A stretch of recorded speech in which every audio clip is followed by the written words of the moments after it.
प्रिय छात्रों, आज जो हमारा चैप्टर है coefficient of variation. Coefficient of variation के अंतर्गत हमें सबसे पहले ये देखना पड़ेगा कि दो श्रेणियों में अंतर ज्ञात किया जाता है। अंतर ज्ञात करने के बाद ये देखा जाता है कि किस श्रेणी का परसेंटेज कम है। जिस श्रेणी का परसेंटेज कम आएगा वह कंसिस्टेंसी या स्थिर कहलाएगा। जिस श्रेणी का परसेंटेज ज्यादा होगा वो वेरिएबल कहलाएगा।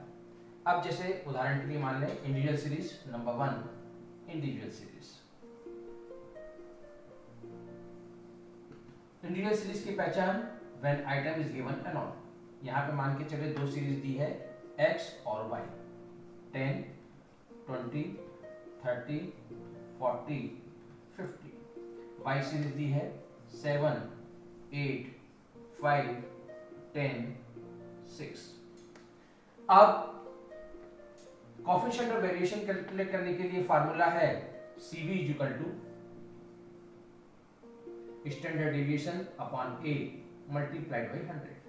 कहने का मतलब यह है मीन भी हमें कैलकुलेट करना है, स्टैंडर्ड डेविएशन भी कैलकुलेट करना है और दोनों उत्तरों को ज्ञात करने के पश्चात हम इस फार्मूले में पुट करेंगे।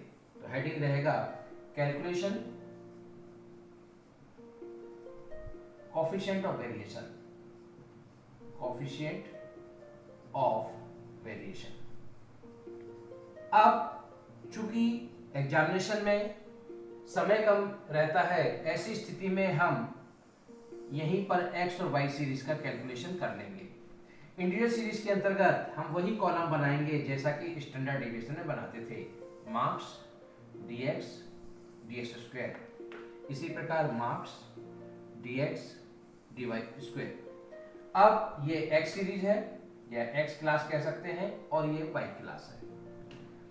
अब मार्क्स x का दिया हुआ 10, 20, 30, 40, 50। अब इसमें से अपन ने एज्यूम मान लिया 10, 0, 10, 20, 30, 40। डेविएशन हमने निकाल लिया। इसका फार्मूला क्या है? सिग्मा dx इक्वल टू आ जाएगा 100।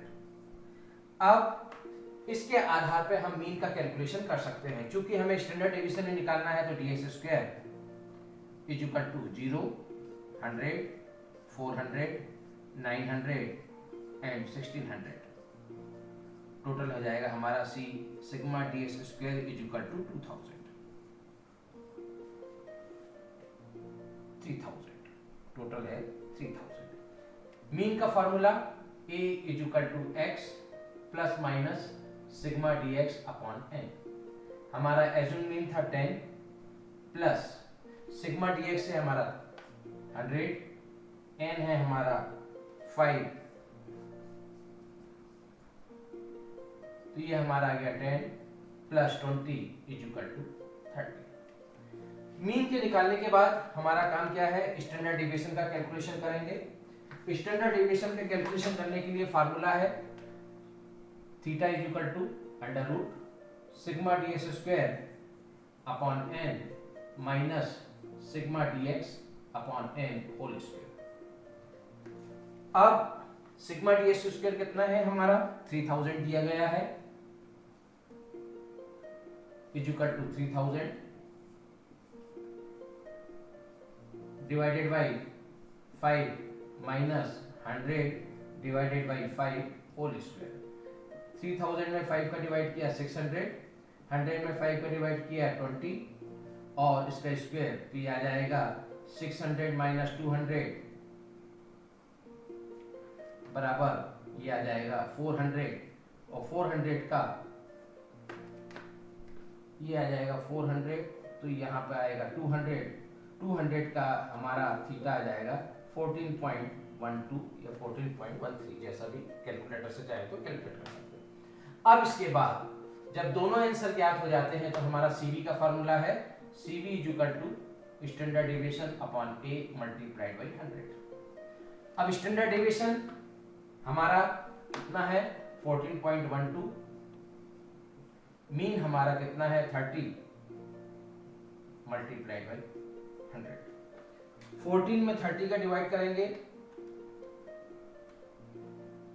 14.14 अप्रॉक्स आता है, तो 14 कर सकते हैं हम। 14.14 मल्टीप्लाइड बाई 100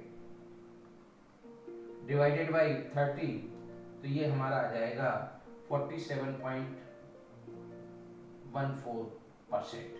हमेशा ये ध्यान देना, सीबी का आंसर हमेशा किस में आएगा, परसेंटेज में आएगा। तो एक्स सीरीज का हमारा सीबी कितना आ गया, एक्स सीरीज का सीबी आ गया 47.14। जिस प्रकार से हमने एक्स सीरीज का कैलकुलेशन किया है उसी प्रकार से हम वाई सीरीज का भी कैलकुलेशन करेंगे। यहाँ पर मार्क्स dx स्क्वायर, मार्क्स है यहाँ पर 7, 8, 5, 10, 6, n इक्वल टू 5। हम बेस मानेंगे सबसे छोटा वाला 5, जिससे प्लस माइनस की समस्या खत्म हो जाए।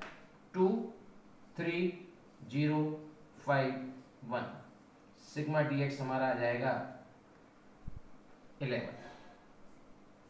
आफ्टर दैट इसी का स्क्वायर 4, 9, 0, 25, 1, ये आ जाएगा 39। Sigma dx square is equal to 39। इसके बाद फार्मूला वही जो हम मीन का उपयोग करते थे, फार्मूला, इस वाले फार्मूले को दोबारा लिखने की जरूरत नहीं, ऑलरेडी हम लिख चुके हैं, सिर्फ फिगर पुट करेंगे। इक्वल टू x है हमारा 5 प्लस सिग्मा dx है 11, n हमारा है 5, तो ये आ जाएगा लगभग 5 प्लस 2.2 और ये आ जाएगा 7.2। इसी प्रकार स्टैंडर्ड डेविएशन हम कैलकुलेट कर लेंगे। सिग्मा ds स्क्वायर 39, n है हमारा 5 माइनस ये है 11 डिवाइडेड बाई 5 होल स्क्वायर, ये आ जाएगा 7.49, 7 ये मान के चले 8 माइनस 11 में 5 का किया तो ये आ जाएगा 2.2 इसका होल स्क्वायर। 2.2 का होल स्क्वायर आ जाएगा 2.2 multiplied by 2.2 is equal to 4.84। 7.8 में से 4.82 को घटा देंगे, 84 को लेस कर देंगे, माइनस 7.8, ये आ गया हमारा 2.96 अंडर रूट में 2.96, और 2.96 का अंडर रूट निकाल लेंगे, ये आ जाएगा 1.72 इक्वल टू 1.72। अब इसके बाद सीबी का formula, CV equal to standard deviation upon A multiplied by 100। Standard deviation हमारा आया है 1.72, मीन हमारा आया है, हमने मीन कैलकुलेट किया था 7.2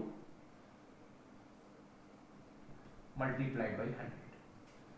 1.72 मल्टीप्लाइड बाई 100 और डिवाइडेड बाई 7.2, तो हमारा आ जाएगा सीबी 23.89, सीबी आ जाएगा 23.89।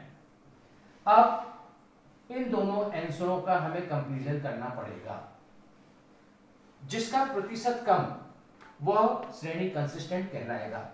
तो यहां पर हम देखेंगे कि वाई सीरीज का परसेंटेज कम है, इसलिए कंसिस्टेंसी यानी कि स्थिरता किसकी ज्यादा है, वाई सीरीज की है। तो यहां पे लिख लेंगे hence Y series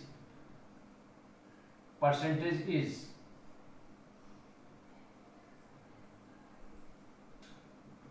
less than of X series,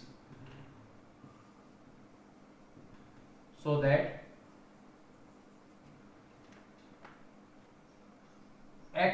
Y series will be consistency।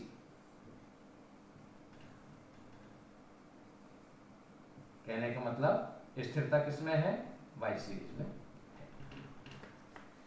तो जब तक दो श्रेणी दी गई हो तो दोनों श्रेणी में हमें मीन कैलकुलेट करना पड़ेगा, स्टैंडर्ड डेविएशन कैलकुलेट करना पड़ेगा, सीबी कैलकुलेट करना पड़ेगा। इसी प्रकार दूसरी श्रेणी का भी मीन कैलकुलेट करना पड़ेगा, स्टैंडर्ड डेविएशन कैलकुलेट करना पड़ेगा, सीबी कैलकुलेट करना पड़ेगा।